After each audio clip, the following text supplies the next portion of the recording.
Let's talk about love, baby. Let's talk about love, baby. All right, so I wanted to kind of go into some random reflections about love. The first one that came to mind today was sometimes love is not going to be wrapped up in a sweet little package. Sometimes love is going to come in the form of an accountability partner, somebody who's going to tell you to get off your butt, get your crap together, take a shower, clean, wash your hair, eat some food, stop eating that, stop neglecting yourself, stop wallowing in self-pity, stop complaining. Sometimes that's how love is going to look. And sometimes those are the people who get the most hate, but in the end, that person remembers that that was the one person who was really showing true love. Because true love is honest, even when that person can accept the truth or handle the truth. True love wants the best out of a person, sees the highest potential out of a person. True love sometimes is tough love.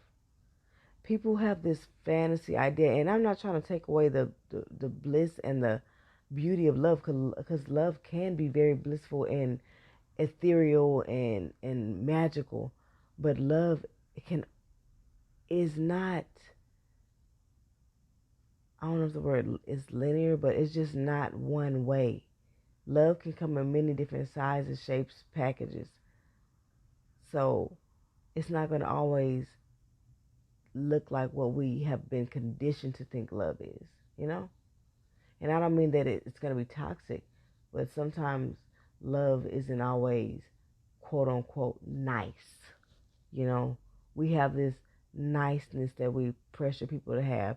And that's why I also feel that anger is one of the most repressed emotions there is, because people don't really approve of it because it's so hard to deal with as an emotion. We never really had much practice with emotional regulation and dealing with tough emotions like that. But yeah, love is not always going to be just dainty and sweet.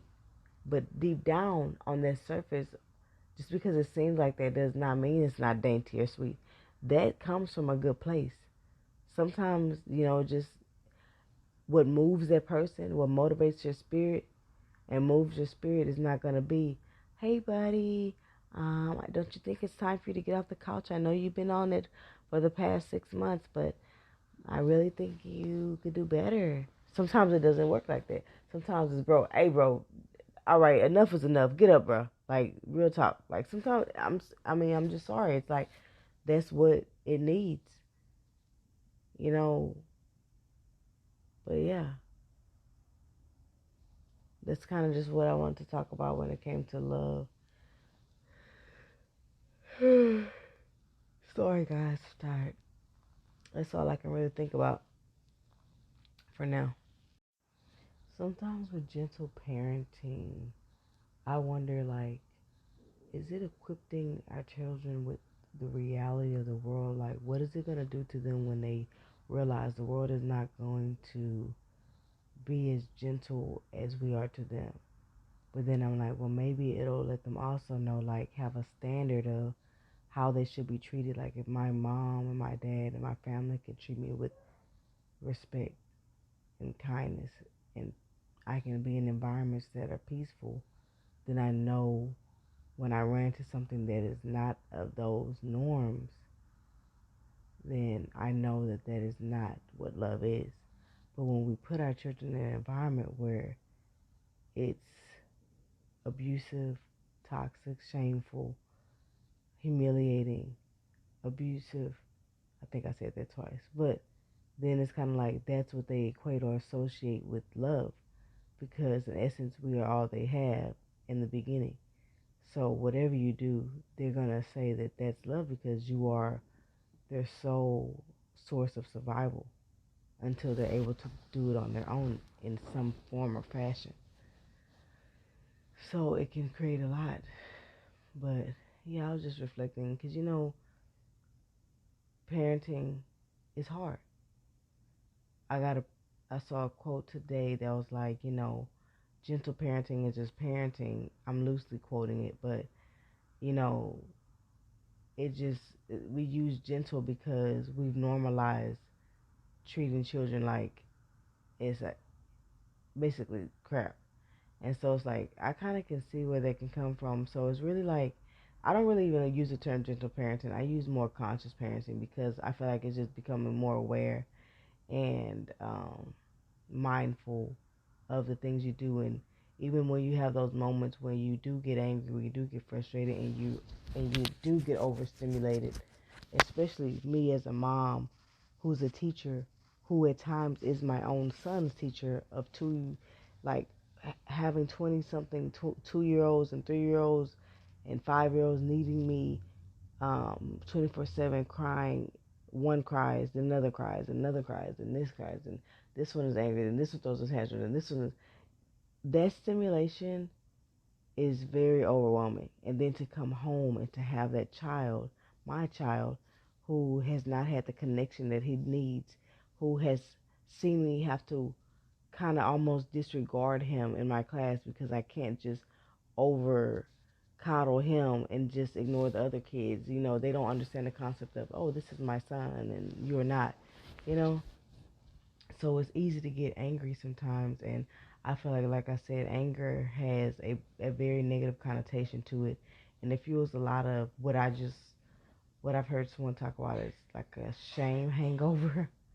Like basically, you know, the thoughts roll in, the guilt rolls in, and you just begin to spiral into this snowball effect of beating yourself down because you're human, and you know you've hit your threshold of tolerance, and doing, you know, it's hard. You're going from never doing something to all of a sudden from 0 to 100.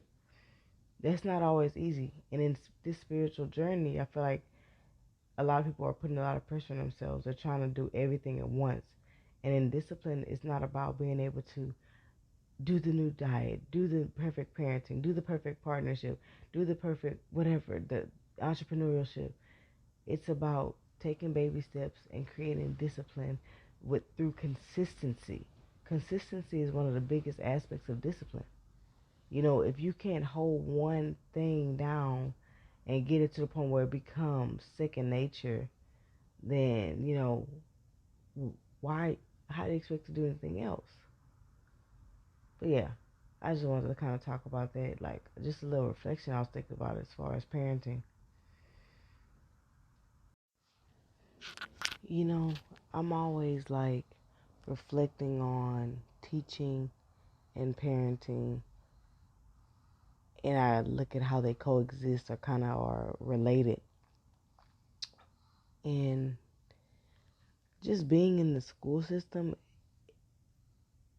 so I know in spiritual awakening that one of the biggest things is like being free.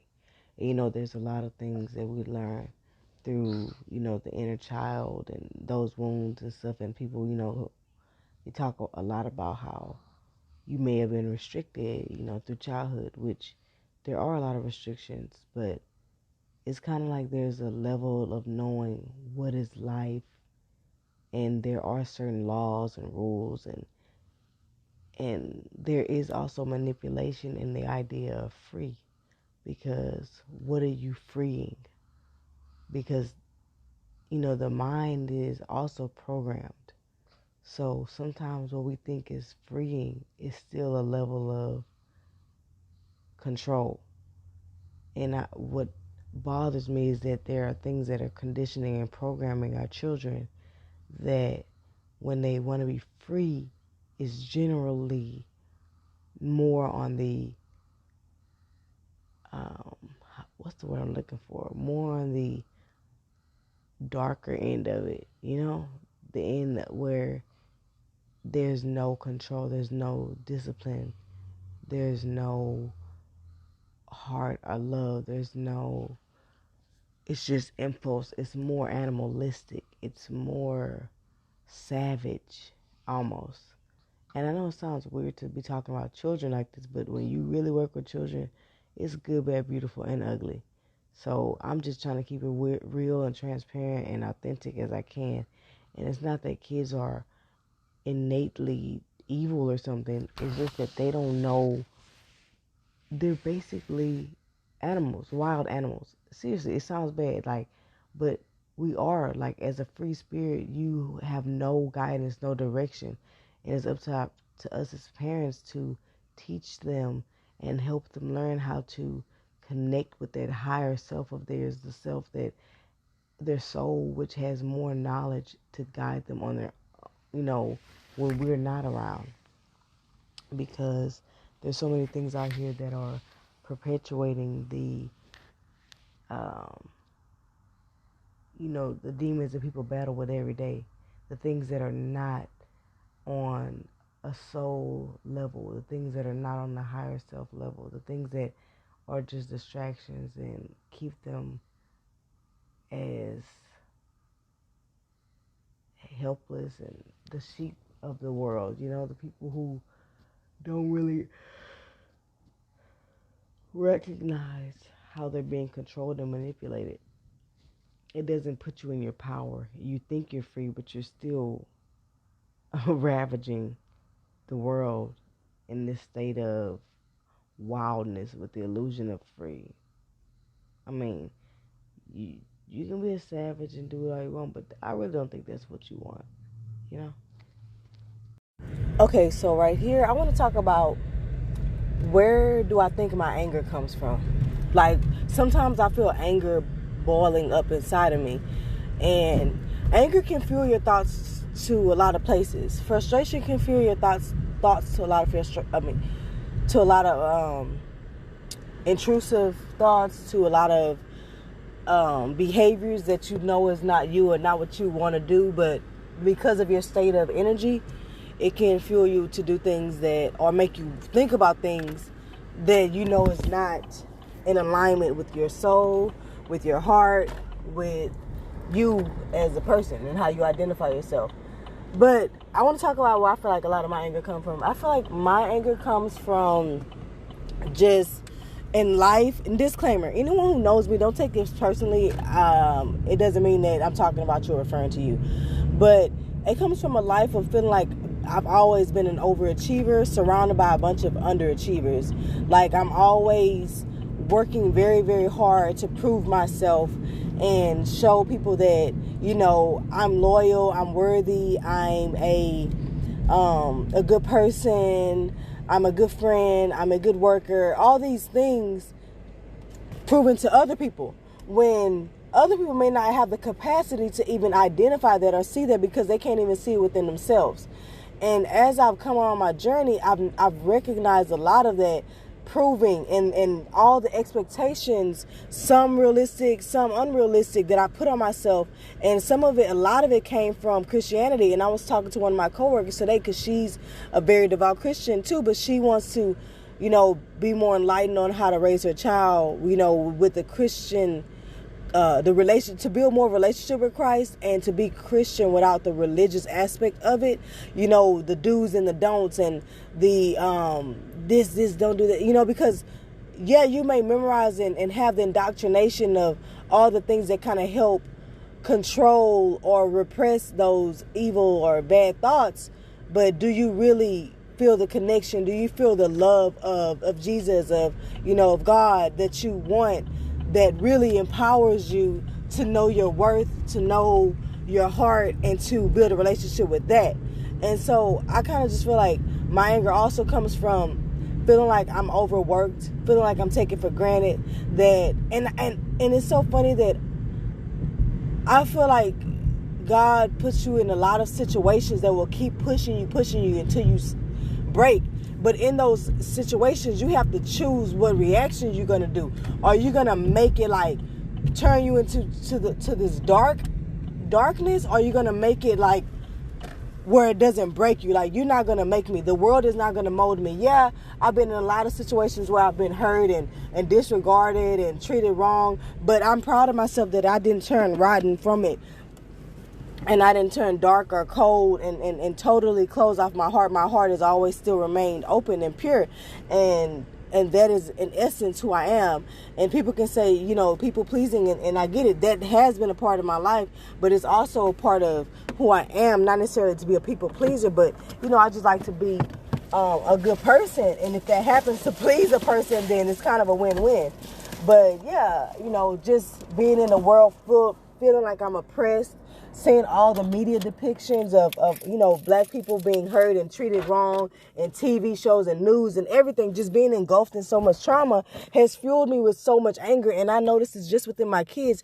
They are fueled with so much anger. You can just see it in the little black boys, especially, and then seeing it in the girls too. But it's just like, you know, they have that's innately in them DNA, because it should have already been like no one's really conditioned them with it right now. And then also, you know, probably from the hands of their parents. You know, sometimes we resort to very, you know, aggressive behaviors for discipline, and that child is kind of never able to release that anger onto their parents in return. So they carry that too. But there's just, I'm going to reflect more on this, but this was just a short little thing. I got to go back to work. I'm already late.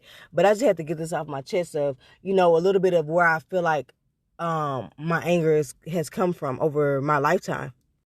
Okay, so I want to kind of talk about a black person perspective, black, African American, indigenous of America perspective. Sorry, I'm eating lunch. Perspective on spiritual awakening.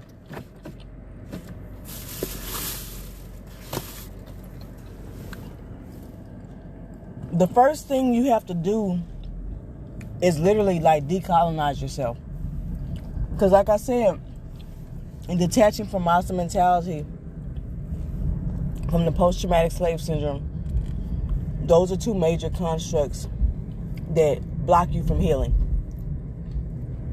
And the reason why is because the road is usually, the destination is usually self-acceptance and self-love, the highest frequencies.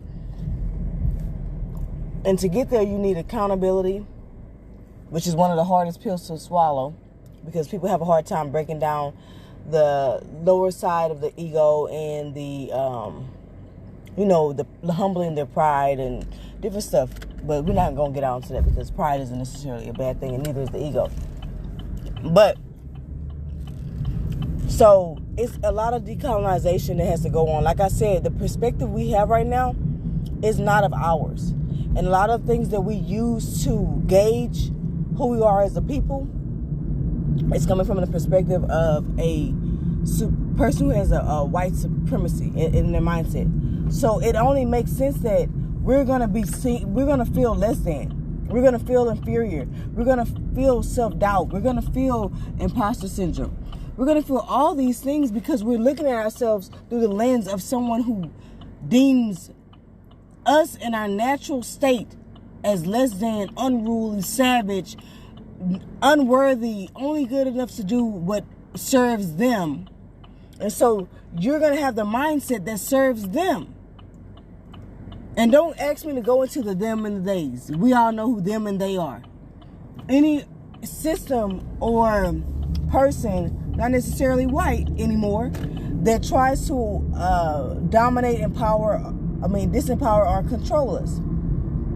So, but in decolonizing yourself to lead back to self-love and self-acceptance, you have to realize a lot of the things that you perceive or that is being taught as bad or shadowed, you know what I mean? It's not, because it's naturally to us. And this is why a lot of times missionaries, they want to go to Africa or go to these third world countries and save the people, because they perceive them as unhappy. They perceive them as unruly or savage or damned or condemned, whatever, because that's from their lens.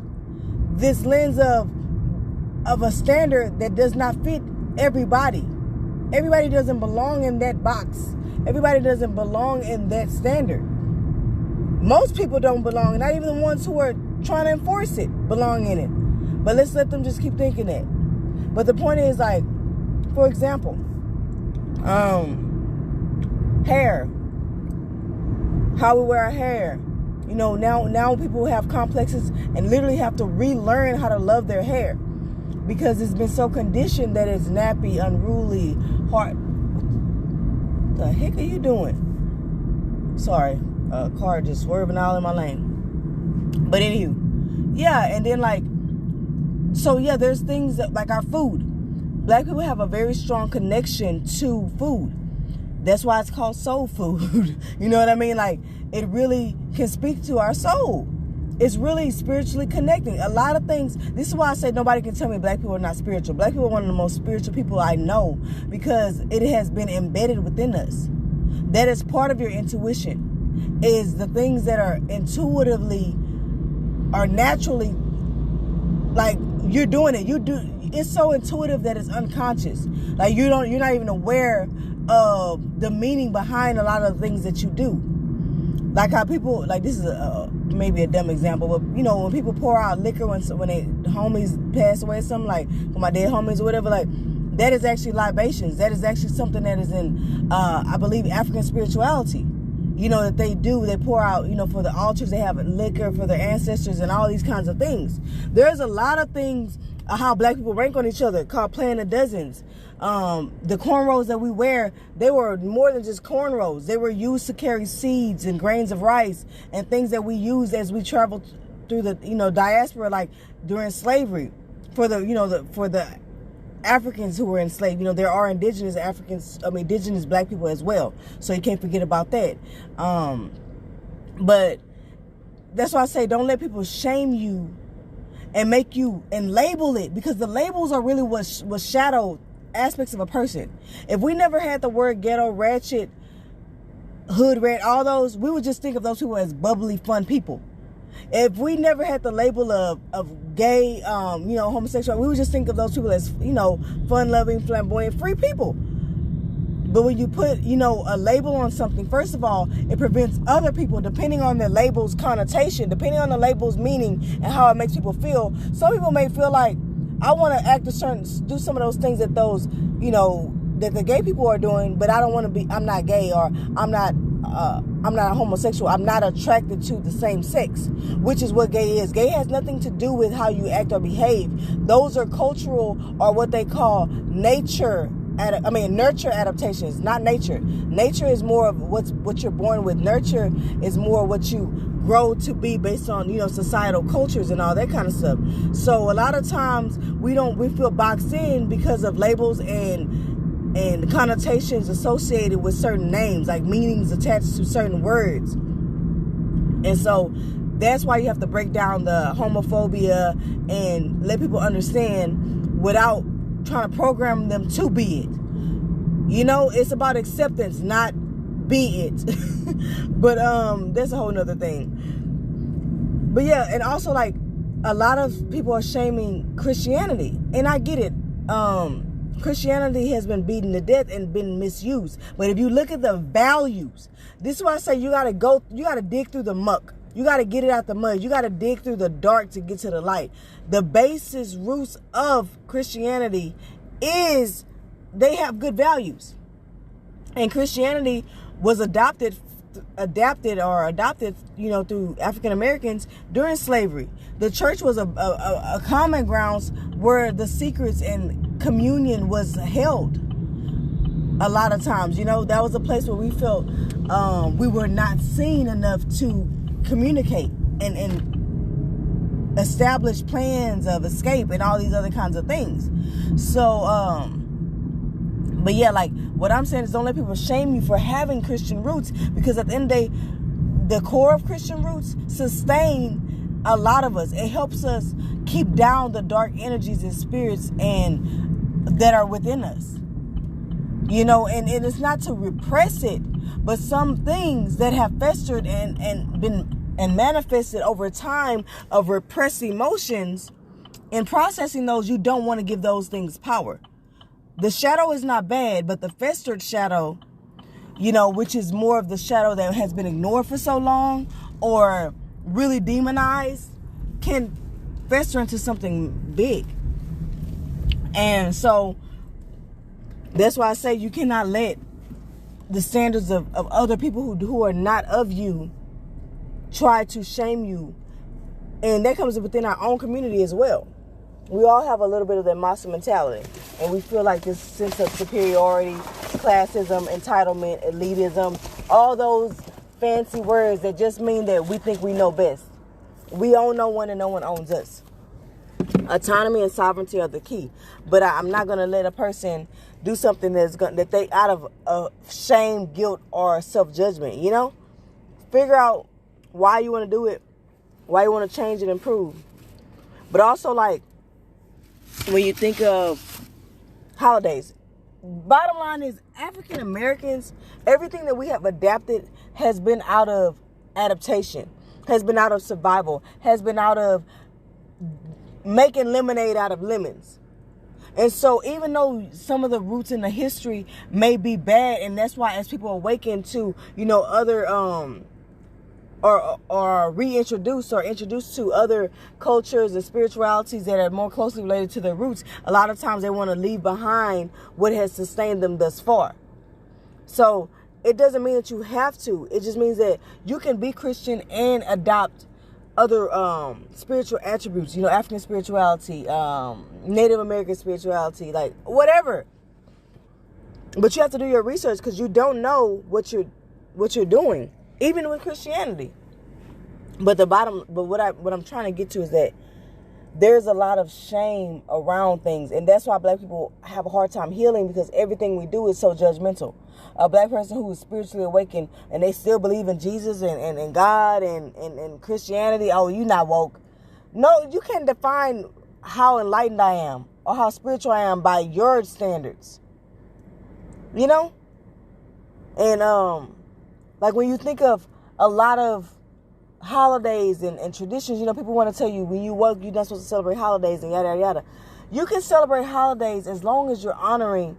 I ain't gonna say as long, but the way, because those things are, how can I say, closely tied to my culture, closely tied to who I am and what I like to do and what I feel like it does for me. Like the Christmas spirit, the Mardi Gras. Like, even though Mardi Gras necessarily wasn't a Black holiday, or we were somewhat like everything else, exiled from that feeling, from being able to feel like we could participate in our way. So we have totally revamped and reinvented the holiday of Mardi Gras to serve us. And that is what we do best. That is how we survive in a world that is constantly telling us we're no good, we're not good enough. And that's why I say, in coming back to self-acceptance and self-love, you have to release the shame.